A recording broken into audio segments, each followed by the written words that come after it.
be sure about his mother, obviously, because she might have been quite convinced that she only had one anyway.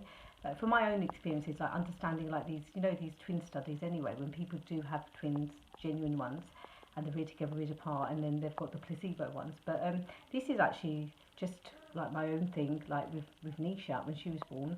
Um, it did really bother me. So when I did my kind of the search on the system, I discovered there was obviously the ones born in the same quarter, in 2005. Those ones, there was Nisha, there was Layla, and there was Jasmine. With mother's maiden surname was all Ali.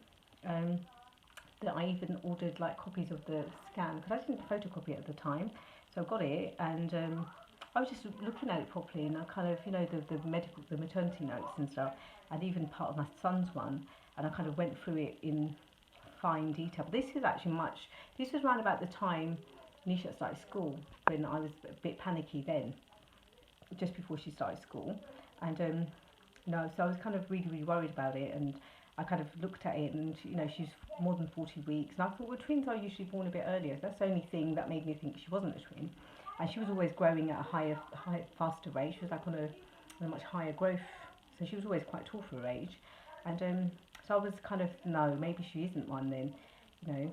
I just kind of put it out of my head, but I did sometimes wonder. There's always that thing. Then I think it kind of really bugged me all the time. Every now and again, you know, I'd get a bit worried, like thinking maybe, you know. But when they do these placebo studies, they have to make it realistic, don't they? Literally, it's not like tricking someone, but they kind of, you know, basically any two children who might kind of be introduced to each other and they're told they could be twins, that kind of thing, they might kind of start wondering. That's studying behaviour, isn't it? See how it affects them, and it's quite a good way to do it. But then people should generally be told beforehand. Um, so I'm kind of aware of these things. But the most interesting thing is things like ethnicity and DNA, and about actually detecting which region people are from. So DNA can't 100% pinpoint where what someone's ethnicity is anyway. Do you see what I mean? They can't. Like, say for example, these Irish Lebanese mix, black hair, blue eyes, whatever, Dutch Bengali mix, because that's what mine could be, also, and the black hair, the green eyes. So it's kind of European mix with another foreign one. So mine is kind of, you know, but I was quite convinced that my own lineage is actually correct anyway. I wasn't really kind of 100% fooled about this other way. But I do kind of totally, you know, like mother's anguish from my point of view, I'm still not 100% sure if she wasn't a twin. You know what I mean? Because I had like a epidural, and I also had um, forceps delivery and things like that. And sometimes they're kind of born a few minutes apart. When I did my test, when I did my study the scans and looked at the time frame, now this is quite interesting. Like, you know, when women kind of, you know, when they kind of convince their partners that they are the father, and it's that kind of placing the father at scene of the pregnancy if it falls outside of the normal time frame. Because I mean, for example, my husband didn't come to London.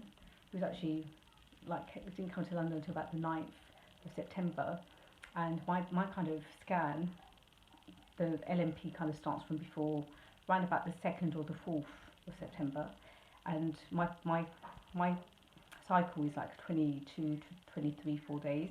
That's, you know, so mine would fall with a little bit earlier, and it could even be like the 2nd or end of August, that kind of thing. So it could be that, you know, the pregnancy happened even before he got here. So say if he didn't come, or say if he didn't stay, that kind of thing, you know. So I'm just glad that I managed to keep my kids anyway. That's what it boils down to. Sometimes, you know, kind of people do, you know, they obviously, like by the time I had my daughter, I was like 30, 33, 33, 34, I was quite old. I wasn't a young woman when I had her, you know, so kind of a bit more responsible by then. What I'm going to be doing anyway, I mean, I've studied with fine tooth comb. I can see that she's up to about 41 weeks, really, her size. Um, Towards the end of pregnancy, even if she was a twin, they can get smaller. And even towards the end of pregnancy, even though she's kind of past the 40 weeks, she could kind of start to lose a bit of weight by being kind of kept in. But 42 weeks maximum before they induce birth. So it's kind of, you know, she wasn't 42 weeks.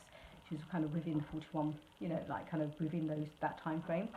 But anyway, I'm going to write up some essays actually, for all of them now.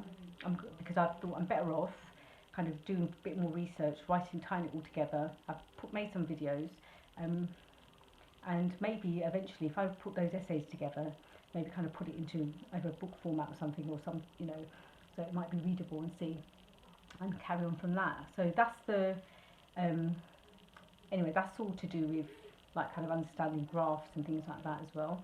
Um, the other thing is obviously I'm still doing the bereavement and trauma one. It's really interesting though, you know, like how people react and their behaviour and things like that. It's quite important to understand like about twins and twincest and those kind of feelings and why. So that's where the placebo group is really a good one to keep. I think. I think it kind of makes people a bit more aware of, you know, like why they might have these feelings, you know.